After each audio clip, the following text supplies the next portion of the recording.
আসসালামু আলাইকুম। আজকে আপনাদের জন্য পেঁয়াজ কলির একটা রেসিপি নিয়ে আসলাম। যারা এখনও পেঁয়াজ কলি দিয়ে রেসিপিটা রেডি করেন নাই, ঝটফট বানিয়ে ফেলবেন। এখনই শীতের সিজন, এই পেঁয়াজ কলি পাবেন, না হয় অন্য সময় পাবেন না। তাই আজকে আপনাদের জন্য সহজভাবে নিয়ে আসলাম পেঁয়াজ কলি একটা রেসিপি। এখানে আমি নিয়ে নিয়েছি, দেখুন, হালকা কিছু অল্প উপকরণ যেগুলো লাগবে: পেঁয়াজ, কাঁচামরিচ আর টমেটো। চলুন তাহলে পেঁয়াজ কলিটা কুচি করে নিই। নিয়ে আসলাম কুচি করে পেঁয়াজ কলি। এরকম ছোটো ছোটো করে কুচি করতে পারেন, না হলে যারা অন্যভাবে করতে পারেন সেটা লম্বা লম্বা করে আরও। এবার আমি ভাজি করব কিভাবে। আমি চুলায় একটা ফ্রাই প্যান বসিয়ে দিচ্ছি, তার মধ্যে সয়াবিন তেল দিয়ে দিচ্ছি। তেলটা গরম হয়ে গেলে দিয়ে দিব পেঁয়াজ কুচি, দিচ্ছি 2টা ফালি করে রাখা কাঁচামরিচ। কিছুক্ষণ ভেজে নেব। যখন দেখবেন এরকম ভাজা ভাজা হয়ে গেছে, দিয়ে দিব টমেটো কুচি,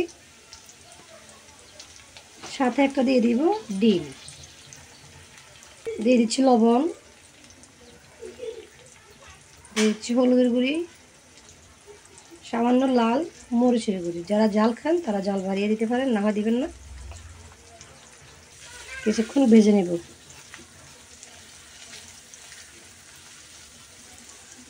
এরকম ভাজা ভাজা অবস্থা হয়ে গেলে দিয়ে দিব আমি কুচি করে রাখা পেঁয়াজ কলি। পরিষ্কার করে নিয়েছি আমি।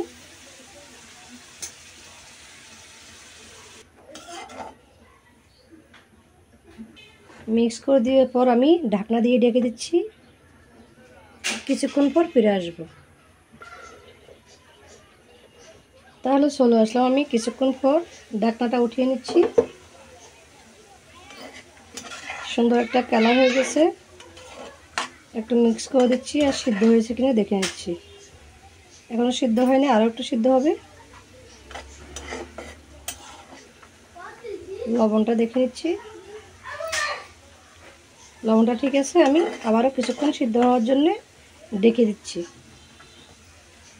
সিদ্ধ হওয়া পর্যন্ত। দেখুন চলে আসলাম আরও কিছুক্ষণ পর।